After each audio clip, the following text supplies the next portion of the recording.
అందరికీ నమస్కారం. ఈరోజు వినిపిస్తున్న కథ పేరు అమర హృదయం. ఈ కథ రాసిన వారు ఎద్దనపూడి సులోచన రాణి గారు. ఇక కథ విందామా.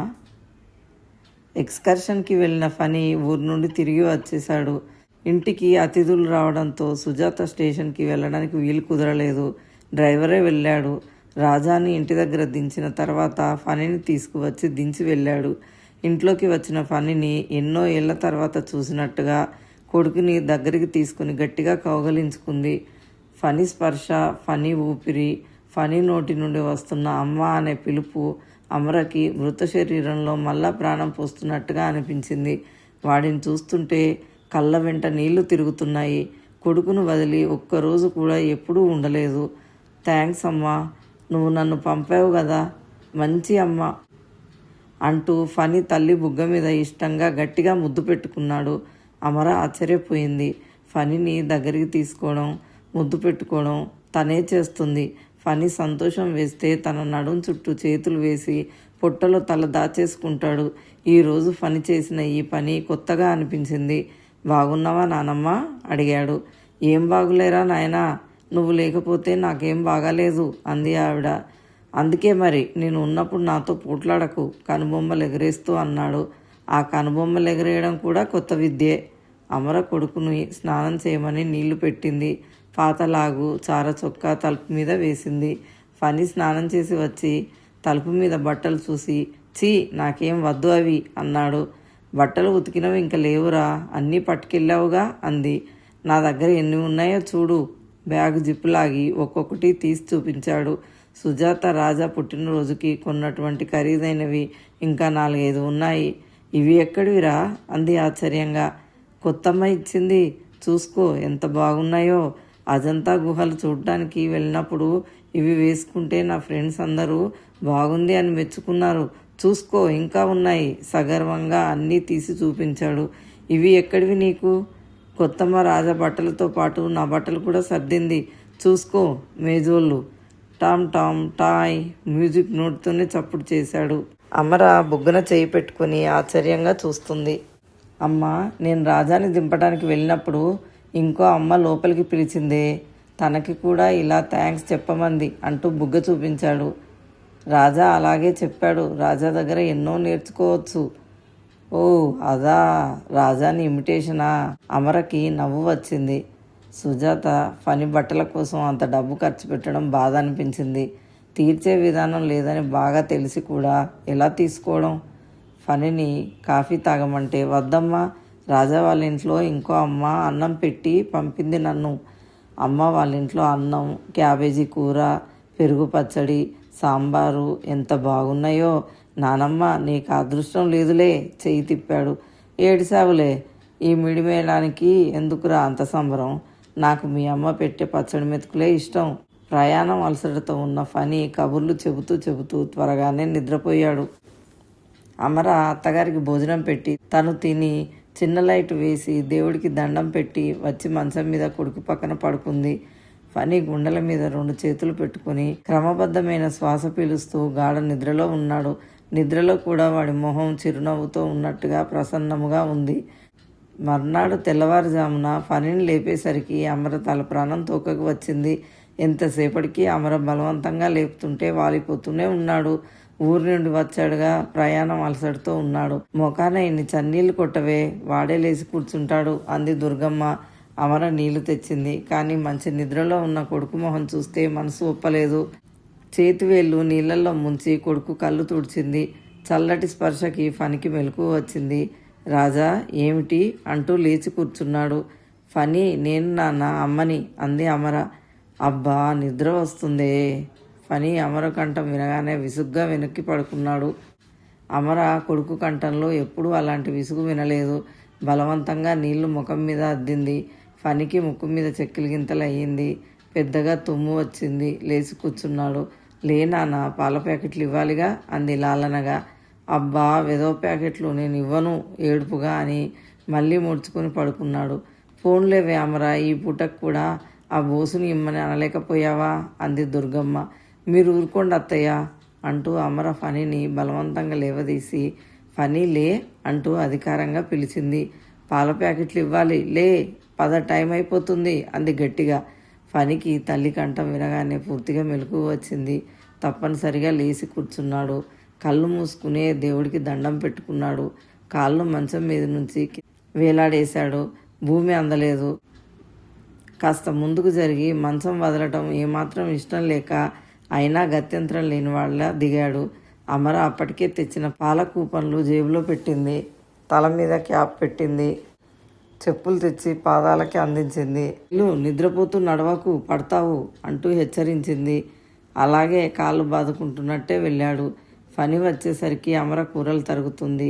ఆ తొట్టెలో కాసిన్ని నీళ్లు పోయి అంది.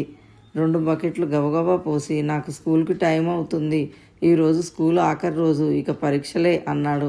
రోజు కంటే ముందుగా తయారై కూర్చున్నాడు. వెళ్ళు, బస్ టైం అవుతుంది అంది దుర్గమ్మ. బస్సులో వెళ్ళను, రాజా వస్తానన్నాడు ఫణి అంటుండగానే కారు వచ్చింది. రాజా ఫణి బ్యాగ్ తీసుకొని పరిగెత్తసాగాడు. అమర చేస్తున్న పని వదిలి చేతులు తుడుచుకుంటూ వచ్చేసరికి కారు వెళ్ళిపోయింది. అమర కనుబొమ్మలు ముడిచి ఆలోచనగా పరధ్యాసగా నిలబడింది. ఫణి ఎన్నడూ లేనిది తనకు అమ్మ వెళ్తున్నా అని చెప్పడం మర్చిపోయాడు. వీడికి ఇలా కారు అలవాటైతే చాలా కష్టమే అమర అంది దుర్గమ్మ. అది తన మనసులో మాటలా ఉంది. అమర మనసు నిబ్బరపరుచుకుని పెరట్లోకి బట్టలు ఉతకడానికి వచ్చింది. అక్కడ తొట్టెలో నీళ్లు అడుక్కు ఉన్నాయి. ఫణి 1-2 బకెట్లు పోసి ఊరుకున్నాడు. ఫణి పని ఇలా ఎప్పుడూ అశ్రద్ధ చేయడు. రాజా కారులో వస్తాడనే ధ్యాసలో ఫణికి ఇంకేం తట్టి ఉండదు. అమర మనసు ఇటుతో చెదిరిపోయినట్టుగా ఉంది. 3 గంటలు అయ్యింది. అమర కొడుకు కోసం ఎదురు చూస్తూ కూర్చుంది. ఫణి ఉదయం పెరుగన్నం బాక్స్ కూడా తీసుకువెళ్ళలేదు. అన్నం కుక్కినట్లు 2 ముద్దలు మింగాడు తప్ప సరిగ్గా తినలేదు. పీట వేసి కంచం మంచినీళ్ళు పెట్టి చూస్తూ కూర్చుంది. ఈరోజు తనకి అసలు అన్నమే తినబుద్ధి కాలేదు. సుజాత గుర్తుకు వస్తే ఏదో జంకుగా ఉంది. ఏమిటో భయంగా ఉంది. ఫణిలో ఈ మార్పు అమర ఆశించలేదు. ఏం జరుగుతుంది? పక్కింటి గడియారం గంటలు కూడా వినిపిస్తున్నాయి. 3 గంటలు దాటింది. 4 అయ్యింది. 5 కూడా దాటింది. 6 కావస్తుంది. అమర ఏ పని చేయలేకపోయినట్లు మంచం మీద అలాగే కూర్చుంది. దుర్గమ్మ పక్కింటి రామాయణానికి వెళ్ళి కూడా తిరిగి వచ్చింది. ఫణి ఏడి అంది ఆవిడ. ఇంకా రాలేదు. ఏమిటి, ఇంకా స్కూల్ నుండి రాలేదా? ఆవిడ ముఖం ఆందోళనగా మారింది. అమర అంది, కంగారు పడకండి అత్తయ్య, బహుశా రాజాతో వెళ్ళి ఉంటాడు, వస్తాడులేండి అమర అంటుండగానే బయట కారు శబ్దం అయ్యింది. అమర గుమ్మంలోకి వచ్చింది. కారు వెళ్ళిపోయింది. ఫణి బ్యాగు మెడకు తగిలించుకొని గబగబా ఉరకలు వేస్తున్నట్టు ఇంట్లోకి వస్తున్నాడు. అమ్మ, నా బ్యాగ్ చూసుకో. బ్యాగు పట్టుకుని గిర్రున తిరిగాడు సంతోషంగా. కొత్త బ్యాగ్ లాగా ఉంది, ఎక్కడిదిరా? ఇంకో అమ్మ నాకు కొనిచ్చిందో. బూట్లు కూడా చూసుకో. కాలు కొత్త మోజోళ్ళు చూపించాడు. ఇంతసేపు అయింది, నీకు ఇల్లు గుర్తు రాలేదా అంది దుర్గమ్మ సాధింపుగా. ఫణి గుర్తులేదన్నట్టుగా తల తిప్పేశాడు. అమరకి కడుపులో పొడిచినట్లే అయ్యింది. ఫణి పరుగున వచ్చి తల్లి నడుము చుట్టూ చేతులు వేసి అమరని కూడా తిప్పుతూ, అమ్మా, నేను ఆ ఇంకో అమ్మ ఇంటికి వెళ్ళానే, ఆమె నాకు భోజనం పెట్టింది. మేమంతా బజారుకు వెళ్ళాం. ఆంటీ నాకు ఇది కొన్నారు, ఎంత బాగుందో. అమ్మ, ఇంకో అమ్మ చాలా మంచిది కదే, చాలా మంచిది. చేతులు ఎడంగా పెట్టి ఇంత మంచిది అని కొలత చూపిస్తున్నట్టుగా అన్నాడు.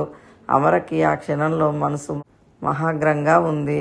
కానీ పిల్లల మనస్తత్వం తెలిసినందువల్ల బలవంతంగా మునిపట్టుతో పెదివి నొక్కిపెట్టి నిగ్రహించుకుంటుంది. ఇందులో ఫణి తప్పు లేదు. వాడిని కేకలు వేయకు. నీకు చేతనైతే నీ స్నేహితురాల్ని కంట్రోల్ చెయ్యి, లేకపోతే నువ్వు నిర్మోహమాటంగా దూరంగా ఉండు అని అంతరాత్మ వార్నింగ్ ఇస్తుంది.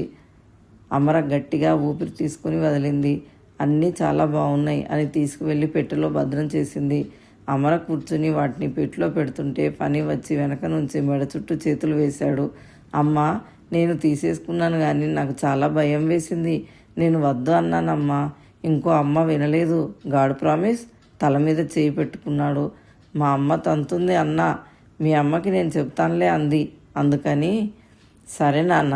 అమర కుడి చేయి పోనిచ్చి కొడుకు మెడ చుట్టూ చేయి వేసి తల వంచి ఫణి బుగ్గ మీద ముద్దు పెట్టుకుంది. అమర గుండెల మీద కొండంత భారంగా వాలి కూర్చున్న భావాల్ని చిత్రంగా ఫణి అమాయకంగా చెప్పిన ఈ మాటలు మటమయం చేసేసినాయి. ఆ మాటలు అమర హృదయాన్ని తేలికపరిచినాయి, సేదతీర్చినాయి. ఆ క్షణంలో తన కొడుకు మేలుజాతి రత్నంగా అతన్ని పొందిన తను తల్లిగా అదృష్టవంతురాల్ని అని ఆనందం కలగజేసింది. ఆ రాత్రి భోజనం చేసి పడుకున్నాక అమర కొడుకు తల మీద చేయి వేసి నిమురుతూ, సుజాత ఇక ముందు ఏదైనా ఇస్తే ఎలా మృదువుగా తిరస్కరించాలో చెప్పింది. మనకి వాళ్ళకి ఉన్నంత డబ్బు లేదుగా నాన్న. నువ్వు సుజా ఆంటీ ఇచ్చినవి తీసుకున్నావు, తప్పులేదు. కానీ రాజాకి నేనేమి ఇవ్వగలను అంది. వాళ్ళ దగ్గర డబ్బు ఉంది, మన దగ్గర లేదు. మనం ఇవ్వలేదు. ఇవ్వకపోతే ఏమవుతుంది? అడగకుండా ఇస్తే తీసుకోకూడదమ్మా. ఫనీ ఆలోచించాడు. మరి గుడిలో పూజారి మనం అడగకుండానే ప్రసాదం ఇస్తే తీసుకుంటాంగా. మనం కొబ్బరికాయ కొడతాంగా.